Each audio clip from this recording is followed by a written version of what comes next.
Many people find cemeteries to be creepy, unsettling places that are to be avoided in general. YouTube routinely tags my cemetery videos to be not suitable for most advertisers, while I find them to be places of great beauty, a combination time machine and art gallery. A time machine because they don't fit in the 21st century mindset. I mean, when was the last time you visited one or went to a funeral? Cemeteries have vast expanses of land that serve no function other than reflection. There's no advertising and nothing to buy. They are also a true public art gallery because instead of being a collection of art where the artist is the center of attention, these works serve to memorialize a third party, and the artist is for the most part unknown. So let's lean back and enjoy the view.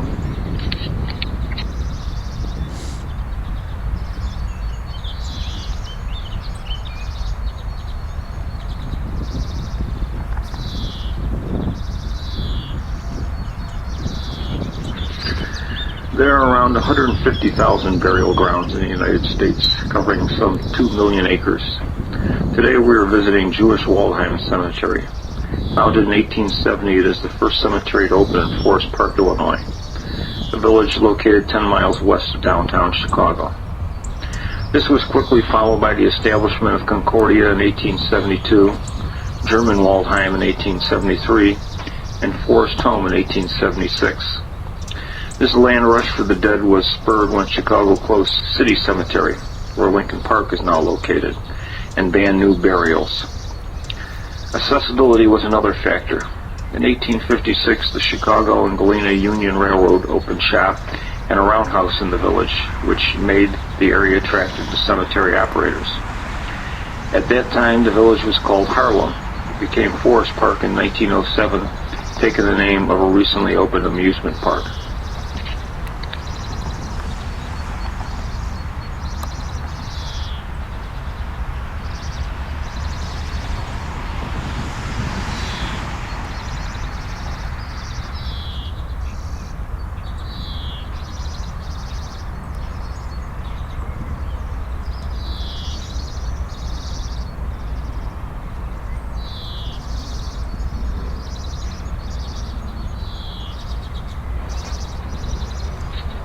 Waldheim is made up of what was over 200 separate cemeteries, each representing various Chicago families, synagogues, temples, and other Jewish organizations.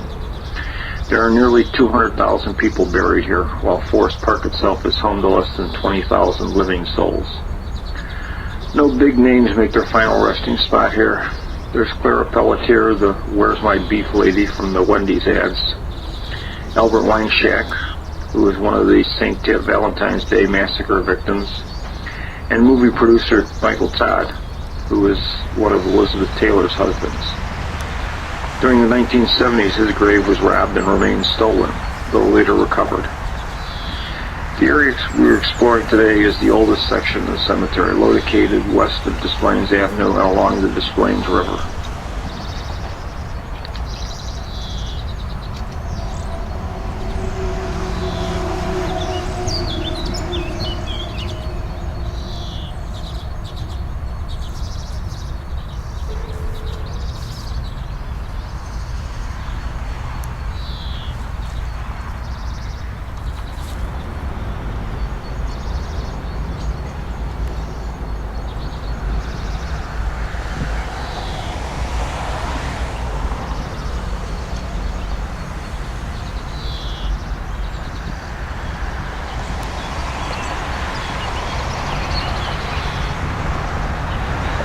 In previous videos, we have looked at some of the mausoleums that dot this landscape. You'll find them in our churches, cemeteries, haunted and other spiritual places around Chicago playlist. It's linked in this video description.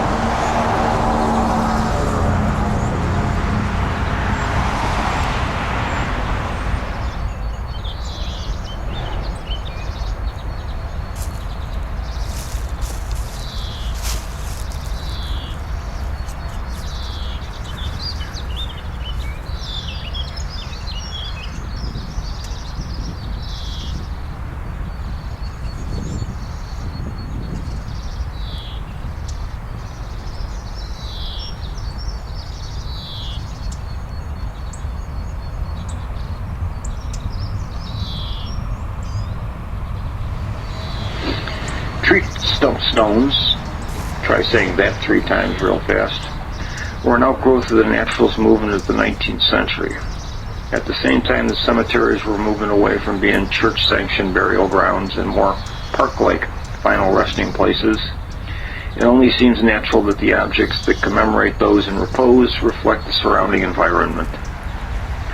The prime mover behind the stumps was Joseph Cullen Root, who was the founder of the Modern Woodmen of America, which was both a fraternal and insurance benefit organization. He offered its members the opportunity to purchase grave markers for deceased loved ones.